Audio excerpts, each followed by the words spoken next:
নমস্কার, আমি বন্দনা। আমার কিচেনে আপনাদের সবাইকে স্বাগত জানাই। আবারও এসে হাজির হয়েছি কাঁকরোলের একটি রেসিপি নিয়ে।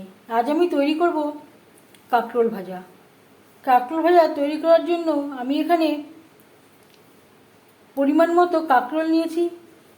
সবার প্রথমে আমি কাঁকরোল কুচি করে কেটে নিয়ে ও পরিষ্কার করে ধুয়ে নিয়ে ফিরে আসছি।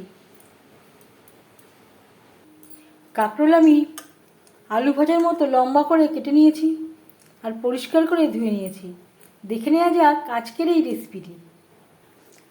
আমি রান্নাটা করব রিফাইন্ড অয়েলে, আপনারা চাইলে সরষের তেলেও করতে পারেন। 3 চামচ রিফাইন্ড অয়েল গরম করে নিয়েছি। ফোড়নে দিয়ে দিলাম গোটা জিরে।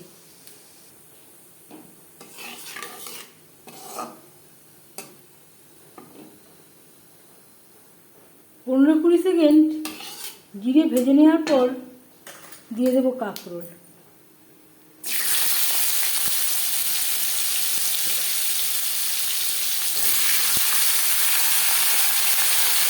কাঁকরোল থেকে আমি ঝাঁঝরির সাহায্যে জল ঝরিয়ে নিয়েছিলাম।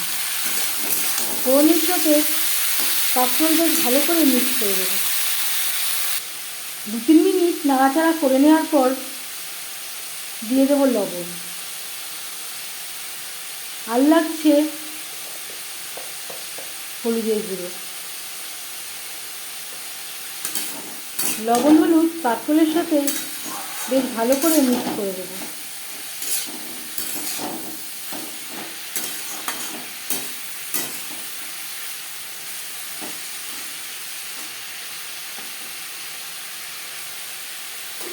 এক 2 মিনিট নাড়াচাড়া করে নেওয়ার পর গ্যাসের ফ্লেমটাকে লোতে করে দেবো।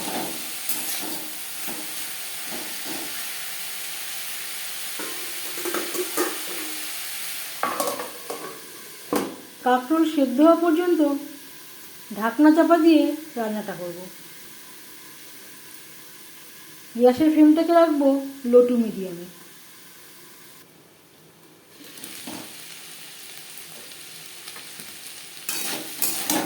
এর মাঝে আমি 1-2 বার নাড়াচাড়া করে দিয়েছি।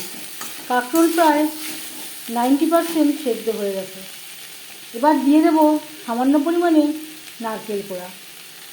কাঁকরোলে একটু নারকেলের ব্যবহার করলে এর স্বাদটা অনেকটাই বেড়ে যায়। আর লাগছে কাঁচা লঙ্কা কুচি। আমি এখানে 2 কাঁচা লঙ্কা অ্যাড করলাম। কাঁকরোলের সাথে নারকেল ও কাঁচা লঙ্কা বেশ ভালো করে মিক্স করে দেবো। গ্যাসের ফ্লেমটাকে হাইতে করে দেবো। হাই টু মিডিয়াম ফ্লেমে 3-4 মিনিট নাড়াচাড়া করে নেব।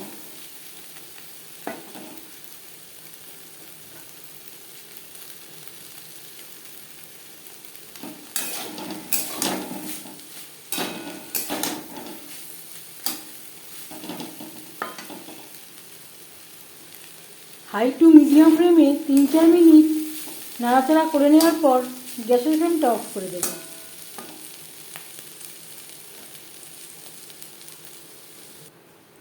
গরম গরম ভাতের সাথে বা রুটির সাথে সার্ভ করার জন্য নিরামিষ কাঁকরোল ভাজা রেডি।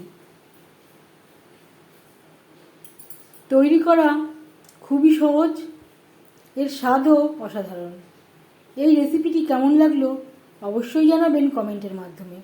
যদি এই রেসিপিটি ভালো লেগে থাকে লাইক করবেন, শেয়ার করবেন, সাবস্ক্রাইব করবেন আমার চ্যানেলটিকে। বেল আইকনটা ক্লিক করে দেবেন।